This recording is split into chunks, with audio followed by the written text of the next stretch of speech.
Bonjour et bienvenue à une nouvelle émission de l'Érable en bref. Le froid et le temps des fêtes arrivent. L'utilisation du chauffage, les lumières de Noël et autres pratiques de la saison augmentent le risque d'incendie selon nos spécialistes de la région. C'est pour cela que cette semaine, nous rencontrons M.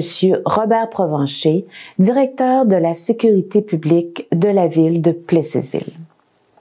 En cas d'incendie, comment est-ce que les pompiers sont prêts pour arriver sur une scène de feu juste en quelques minutes? Comment faire l'évacuation d'un édifice qui brûle? Comment lutter contre les flammes? Ce sont quelques-unes des questions que nous voulons poser à notre invité de cette semaine. Jeudi, le 10 novembre 2022, en fin de soirée, le service de sécurité publique de Plessisville a reçu une alerte d'incendie majeur. M. Provencher s'est rendu sur place pour constater l'ampleur de l'incendie dans un immeuble résidentiel de l'avenue Fournier à Plessisville. À partir de cet exemple, notre invité expliquera quelques procédures générales que les pompiers adoptent en situation d'urgence. Aujourd'hui, à l'émission Érable en bref, eh bien, nous avons un invité qui va nous parler du service incendie pour une excellente raison aussi, parce qu'on sait qu'on est presque à la période du temps des fêtes et souvent, on se dit, est-ce qu'il y a plus d'incendies au moins pendant la période du temps des fêtes? Robert Provencher va nous en parler, mais aussi, on va vous parler des incendies qui ont marqué Plessisville, dont entre autres durant l'année 2022. Alors, allons-y. Robert Provencher, bonjour. Bonjour, Lydia. Robert Provencher, bon, répondez tout de suite à ma première question. Le temps des fêtes, là, est-ce que c'est vrai qu'il y a plus d'incendies, il y a plus de sorties pour le service incendie? En général, oui.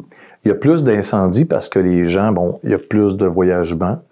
On met aussi les circuits électriques sous tension beaucoup plus chargés, les décorations de Noël, on rajoute des extensions, on a le poêle à bois qui fonctionne, les petites chaufferettes d'appoint, puis, oui, durant le temps, les chandelles, il y a plein de petites choses, puis les gens rentrent plus fatigués, sont moins alertes, on fait plus à manger, fait que oui, normalement, il y a plus d'incendies à Noël, malgré que ça a tendance à se stabiliser, je dirais, au cours des prochaines années, au cours des années, parce que on fait beaucoup de prévention.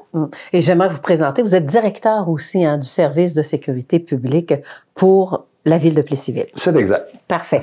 Donc, on va rentrer dans le bref du sujet parce que c'est à cause de cet incendie. Moi, j'avais appelé ça un incendie violent, mais vous allez sûrement me corriger. Vous savez, l'incendie qui a eu lieu sur l'avenue Fournier? Oui. Hein? Alors, c'est comme un bloc à logement, comme on dit dans le milieu, c'est de l'Office de l'habitation régionale. Donc, c'est un immeuble. Combien de locataires? Une trentaine? Oui, 30 unités d'habitation à l'intérieur de l'immeuble. Voilà. Réparties sur 2 étages. C'est un incendie assez grave, mais qui a commencé à l'extérieur. Oui, effectivement. Là, on va expliquer même la cause. On va faire une petite mise au point en partant. OK. Au niveau de la cause, c'est toujours sous enquête. OK. On n'a pas été en mesure de déterminer la cause exacte du début de l'incendie. Il y a 2 causes probables. Alors, on va laisser le service de police faire leur travail au niveau de l'enquête. Et oui, on a un feu qui a débuté à l'extérieur, qui peut sembler anodin dans le sens que, tu sais, on fait pas face à un problème électrique, quelqu'un qui a fait un barbecue. C'est vraiment un feu extérieur qui a pris, peut-être avec un article de fumeur, ou la cause de l'incendie volontaire. Bon, est-ce que c'est le début au 2e étage ou on peut pas. Je peux pas aujourd'hui vous préciser exactement le lieu exact de l'incendie. Vous comprendrez que c'est sous enquête, alors je dois faire attention à ce que je dis. Ce qu'on peut confirmer, par contre, c'est que oui, ça a pris au niveau des balcons, dans la partie arrière de l'immeuble. Et vous savez que ces bâtiments-là, c'est un bâtiment qui a 42 ans d'existence. Alors, son déclin est en cèdre, en planche de cèdre, très sec. Alors, vous comprendrez que l'incendie s'est propagé rapidement à la toiture. Puis, comme on a une toiture en bois, encore avec du déclin de cèdre autour, alors on a eu un incendie qui, oui, était semble-t-il bien violent. Oui, hein, oui, c'est un incendie violent. On a un incendie à notre arrivée qui est en développement libre, qu'on va dire comme ça. Il n'y a rien qui l'empêche de se développer plus rapidement qu'actuellement, qu'est-ce qui était dans la phase quand on est arrivé. Donc, on rappelle que cet événement est arrivé le 10 novembre. Ouais, jeudi soir, le 10 novembre. Vraiment en soirée. Oui, on a eu l'appel à 23h26 à peu près, ou alentour de ça. Puis, on a les pompiers, on a libéré les pompiers de la caserne le vendredi matin autour de 10h le matin. Là, savez-vous ce qu'on va faire? On va parler du travail, vraiment, de notre service incendie, les pompiers. Justement, c'est quand vous avez reçu l'appel et où étiez-vous, Robert Provencher, Okay. et l'équipe? Comment bon, il y a un incendie, mais est-ce que tout le monde est déjà à la caserne? Comment ça se passe? OK. Bon, le service incendie de la ville de Plessisville, c'est un service incendie composé essentiellement de pompiers à temps partiel. Il y a seulement moi qui est à temps plein et M. Desforges au niveau de la prévention, Jonathan. Alors, fait que ça veut dire que tous nos pompiers, et moi-même compris, peuvent comprendre qu'à 23h26, je suis pas à la caserne, et ni Jonathan. Alors, on est tous chez nous. Il y en a peut-être qui travaillent sur leur corps de travail de soir. Il y en a qui font dodo. Il y en a qui sont entrés en dessous de la douche. Il y en a qui sont peut-être en train de jouer au hockey. Peu importe. Tout le monde vague à ses occupations standards en attendant d'avoir un appel. Et là, quand ça sonne, on a ça sur nos téléphones cellulaires via une application. Mais avant, là, je t'arrête un peu dans le sens que les pompiers sont toujours disponibles ou... Non. Dans le fond, ce qu'on fait, c'est le pompier à temps partiel, à Plessisville, de la façon qu'on fonctionne, c'est qu'il y a une équipe composée de 7 pompiers, donc un chef opération, un lieutenant, 5 pompiers, qui sont de garde 24 heures sur 24, 7 jours sur 7, en garde externe. Donc, ils doivent demeurer sur le territoire de la ville de Plessisville, 10 km autour de Plessisville. Fait que ces 7 pompiers-là ont l'obligation de répondre à tous les appels durant leurs 7 jours de garde externe. OK, c'est pour ça que ça va rapidement aussi lorsque l'incendie est déclaré. C'est ça. Fait que dans le fond, on a 4 équipes de 7 pompiers, puis à tour de rôle, il y a une équipe de garde qui prend la relève. À chaque lundi soir à 7 heures, on change d'équipe de garde. Fait qu'à toutes les 4 semaines, c'est la même équipe de garde qui vient qui tombe de garde. Puis durant cette semaine-là, on a l'inspection hebdomadaire qu'on fait tous les lundis soirs. On a l'entraînement mensuel pour le maintien des compétences. On pourrait avoir de la formation. Puis aussi, on va avoir des menus travaux à la caserne. Tester des boyaux, faire le ménage dans des camions.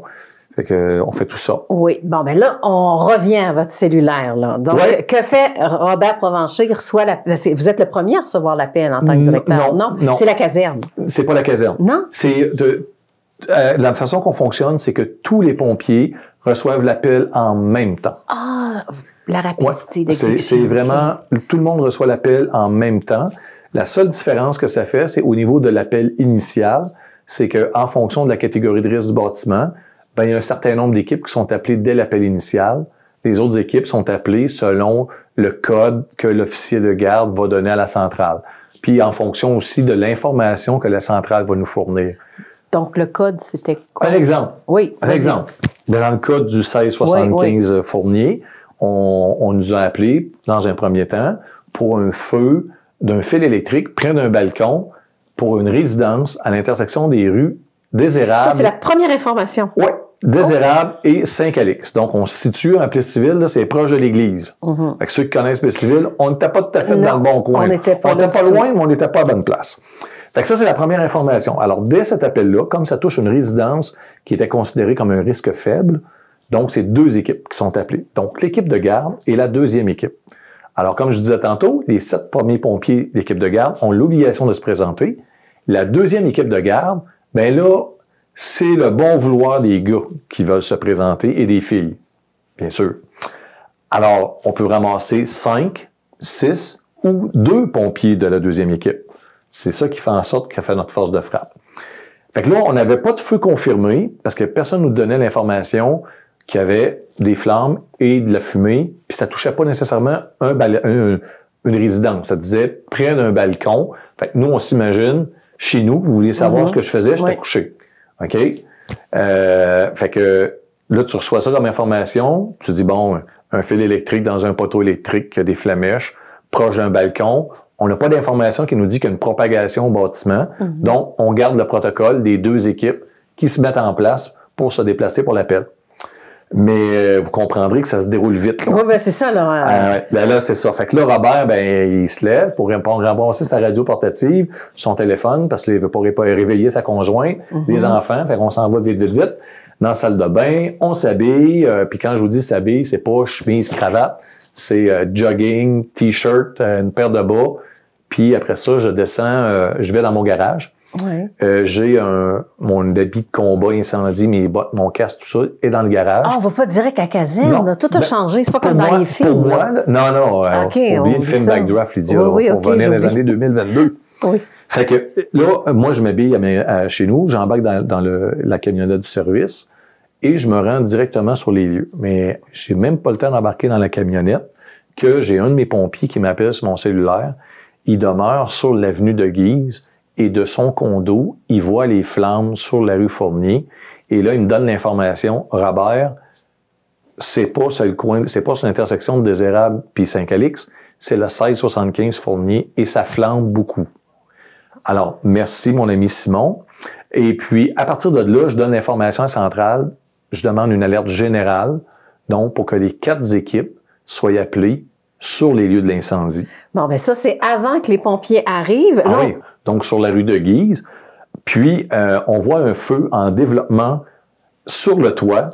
Il se propage rapidement. On n'a pas beaucoup de vent, mais là, on a un feu d'une ampleur assez grande. OK? Donc, un type de feu comme ça, c'est facile à perdre un bâtiment complet. OK? Parce que les flammes se déroulent dans une atmosphère fermée, dans une structure de bois dont le bois est sec depuis 40 ans à l'abri.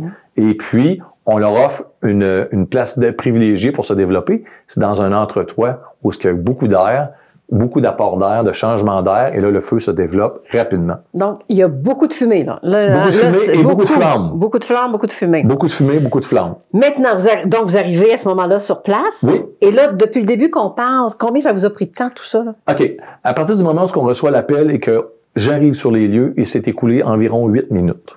OK. Et ça prenait quoi? Ça a pris 10 minutes en tout? Et les pompiers étaient sur les lieux. Oui, moi, je suis arrivé un petit peu avant les camions. Il faut penser que le pompier, tu sais, moi, je suis le directeur et l'officier de garde, qui est un chef opération, eux ont l'obligation de se rendre directement sur les lieux sans passer par la caserne. Parce que mon officier, pendant qu'il est rendu sur les lieux, il peut déjà voir l'ampleur, les services, les ressources qu'on va avoir besoin, les équipements qu'on va avoir besoin, et déjà établir, sur quel poteau incendie on va se raccorder, par où on va faire passer nos camions, c'est quoi le positionnement du camion, et aussi, j'ai-tu besoin d'entraide, j'ai-tu besoin d'appeler les autres services? Exactement. Ouais, les autres services. Alors, c'est pour ça que le chef opération qui est de garde a l'obligation de se rendre sur le feu sans passer à la caserne. Ouais. Et les autres passent à la caserne, embarquent dans un camion, il y a un ordre préétabli avec un nombre de pompiers préétabli pour chacun des véhicules, et à partir de là, ils se mettent en route, puis là, on communique avec les ondes radio pour déterminer le chemin, les voies de circulation à prendre, le poteau incendie lequel ils doivent arrêter pour se raccorder, et leur positionnement final sur les lieux de l'intervention. Quand on parle d'intervention, Robert Provencher arrive sur place, là. Oui. Alors, est-ce que c'est lui qui prend ça en main, qui va diriger ses pompiers? Comment ça marche? Bon, dans ce cadre-là, dans cet incendie-là, on est arrivé, moi et l'officier de garde, à peu près quelques secondes d'intervalle. Et puis là, on fait face avec un incendie en développement majeur.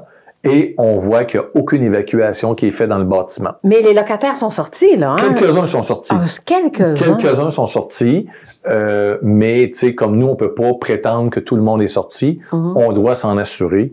Donc, on se sert de l'acronyme SERPEC. Dans notre cas, c'est plus facile pour se retenir. Oui. Donc, sauvetage, évacuation, circonscription, extinction et déblai. Fait que tout ça fait en sorte que notre première mission, c'est de faire évacuer le bâtiment au complet. Alors, pendant qu'on s'installe, il y a 2 autres pompiers qui arrivent, et là, on s'installe, un officier et un pompier sur chacun des étages, et là, on part de l'arrière du bâtiment, donc en dessous des flammes, au niveau du 2e étage. Avec la caméra thermique? Non, on n'a pas encore ça. Okay. Et là, on parcourt le corridor en cognant fort dans les portes, en les défonçant si jamais c'est fermé. Puis vous dites pompier, feu, c'est quoi? Au feu, il faut sortir. Okay. Et on se rend même dans les chambres pour s'assurer qu'ils ne sont pas en train de dormir. Et je vous confirme que j'ai réveillé 3 ou 4 personnes qui dormaient dans leur chambre. Alors, c'était super important parce que, tu sais, on connaît pas l'ampleur de l'incendie, comment il va se développer. Donc, on prend pas de chance. On évacue 100% du bâtiment, tout le monde à l'extérieur. Fait comme ça, de cette façon-là, on peut se concentrer après sur l'extinction de l'incendie. Fait qu'on fait ça. J'ai 2 autres gars qui sont au rez-de-chaussée, mon officier 104 et un pompier. Et ils font la même chose au rez-de-chaussée.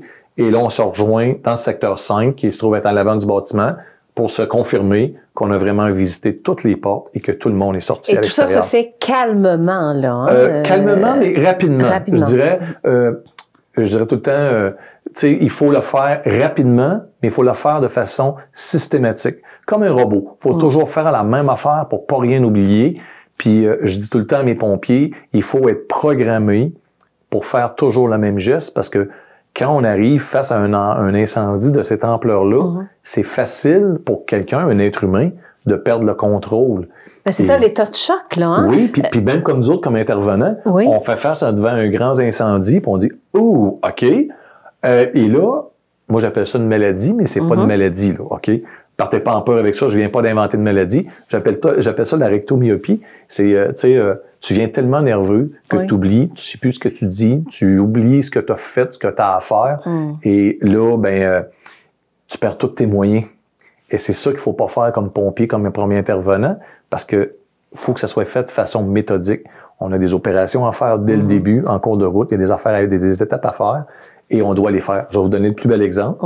Quand je rentre à l'intérieur du bâtiment, il y a des gens qui ont déjà sorti, mais personne n'a encore tiré une station manuelle du système d'alarme incendie. Oh!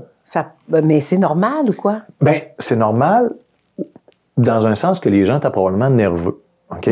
Et ils ont fait ce que j'appelle la rectomyopie, ou l'effet tunnel. Ils ont regardé pour sortir dehors. Je vais survivre, je dois sortir dehors. Inconsciemment, ils n'ont pas tiré la station manuelle. Moi, quand je suis rentré à l'intérieur du bâtiment avec mon premier officier, j'ai dit, Guillaume, le système d'alarme n'est pas parti. Premier réflexe, station manuelle, parce que là, on permet aux gens d'entendre tout le système d'alarme. Et s'ils sont capables de sortir ou de se réveiller, pour nous, on va gagner des secondes et peut-être des minutes pour compléter l'évacuation. Fait que si j'aurais été nerveux, on aurait perdu nos moyens, on aurait fait comme la plupart des citoyens, on n'aurait pas parti la station manuelle et pas de système d'alarme.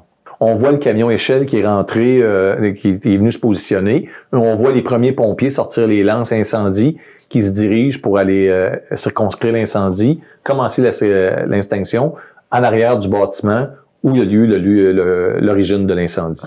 Mais je sais qu'il y a plusieurs services incendies qui ont participé quand même. Oui, hein? Ben, en fonction dès mon arrivée, quand je suis arrivé sur place, et là, je vois que je vais devoir mobiliser l'ensemble de ma gang. Et comme je disais au début, je suis pas sûr à 100% que mes 29 boys ou les girls vont répondre à l'appel. Alors, je fais appel à la caserne d'incendie qui est la plus près de chez nous, qui est le service incendie régional, la caserne 45. Le CIRI, hein? Oui, exact, c'est ça. Qui est la plus proche de nous autres. Donc, plus proche, je veux dire, je vais être capable d'avoir de plus de pompiers possible, le plus rapidement possible. D'où l'importance d'appeler la caserne la plus proche. Puis, là, on a de la main-d'œuvre. Parce que là, on sait qu'on fait face aussi à un incendie qui va perdurer dans le temps. C'est pas un feu qui va prendre 15 minutes à circonscrire. Puis si jamais ça ne fonctionne pas comme on a pensé ou on a réfléchi notre stratégie pour l'extinction du feu, il faut être prêt au scénario B. Et pour être prêt pour un scénario B, il faut avoir des ressources disponibles pour être capable de faire face à ça. Donc service le CIRI. Ensuite, il n'y a pas Victoriaville aussi? Oui, exactement. C'est quand qu'on demande Victoriaville? Bon, quand on demande Victoriaville, ce qu'il faut comprendre, c'est que le premier réflexe des pompiers, on dit sauver des gens, mais il y a aussi la sécurité de nos pompiers. À partir du moment où on fait envoyer les pompiers au toit, il faut toujours offrir une deuxième sortie à nos pompiers. Mais qui a dit aux pompiers de monter sur le toit? Là? C'est Robert Provencher? C'est moi avec l'état-major. L'officier commandant de l'intervention de la rue Fournier, c'est l'officier 104, c'est lui qui est de garde. Si, dans le fond, moi, je laisse la chance à mes chefs opérations de prendre le PC et moi, je les supporte. Okay? Parce que si on veut qu'ils deviennent bons, il faut pratiquer. Comme au patin. Oui. Fait que C'est Guillaume qui a géré l'intervention avec l'officier 105 qui était l'APC. Et Vito s'en venait, là. Et là, non, pas encore. Et là, on est en route et là, on commence à faire nos démarches. On commence à circonscrire l'incendie. On a différents rapports qui arrivent des officiers qui sont à l'intérieur, des pompiers qui sont au toit, à l'arrière, pour dire, bon, mais là, Robert, on commence à progresser. On commence à circonscrire l'incendie. On a le dessus, mais on pense que l'incendie peut continuer de se propager vers l'avant du bâtiment. Alors là, c'est là que devient la réflexion de dire on se prépare pour le scénario B, si jamais ça fonctionne pas. Vous allez voir sur la vidéo que TVA a fait après le lendemain de l'incendie. L'incendie aurait été sur 2 cloisons sèches à l'intérieur de l'entretoit, qui nous a permis de contenir l'incendie entre ces 2 cloisons sèches-là. Fait que si jamais la cloison n'aurait pas été là, ou quelqu'un aurait fait un trou, un plombier, un électricien pour installer un fil. Et là, l'incendie, il s'en vient en avant. Et là, on se ramasse avec un feu qui est dans l'entretoit au complet. C'est pour ça qu'on a... C'est quoi, la moitié de l'immeuble? C'est un peu plus que la moitié, dans le fond. Ce qu'il faut penser, c'est qu'actuellement, c'est un 30 unités d'habitation. Oui. On en a 6 qui sont complètement détruits par le feu. On en a 6 qui ont été lourdement endommagés par l'eau. Et on en a 2 légèrement endommagés par l'eau, et les 14 autres, qui, eux, les gens, 12 ou 13 qui ont été capables de réintégrer vendredi dernier, et les autres, au cours de la semaine ou de la semaine prochaine, vont pouvoir réintégrer. Fait que donc, il y a une partie de 12 unités d'habitation qui vont probablement être démolies au complet. Fait que c'est les cloisons sèches dans l'entretoit qui nous ont permis de sauver le reste du bâtiment. Puis, tu sais, je le dis humblement, on a fait un travail exceptionnel pour notre gang de pompiers à temps partiel. J'ai 35 ans de carrière de pompier. C'est un des feux les plus rapides à se développer que j'ai vu au cours de ma carrière de 35 ans. De l'année de construction. Oui, même depuis 35 ans d'expérience de pompier, je n'ai vu des feux. Là. Et puis, tu sais, à part un feu de grange, un feu qui se développe rapidement comme ça, j'ai rarement vu ça. Et que ça touche 30 unités d'habitation. Là, on gère des gens, on a de l'évacuation à faire, on a un paquet de petits locales à visiter. Puis on l'a dit, c'était là où le loyer était le moins dispendieux pour une société. C'est un type de bâtiment qu'on appelle HLM, donc à prix modique. Et souvent, c'est des gens qui sont démunis, qui habitent là. Et la problématique qu'on rencontre dans souvent ces immeubles-là, c'est que les gens sont rentrés là il y a 10 ans, 15 ans, ils étaient en super forme, mais là, ils restent là depuis 15-20 ans et là, ils sont en perte d'autonomie. Et là, ils prennent des médicaments, ils se promènent avec un déambulatoire, un peu comme dans une résidence personnes âgées, mais ils demeurent là et nous, ça complique notre travail au niveau de l'évacuation, puis sortir tout le monde à l'extérieur.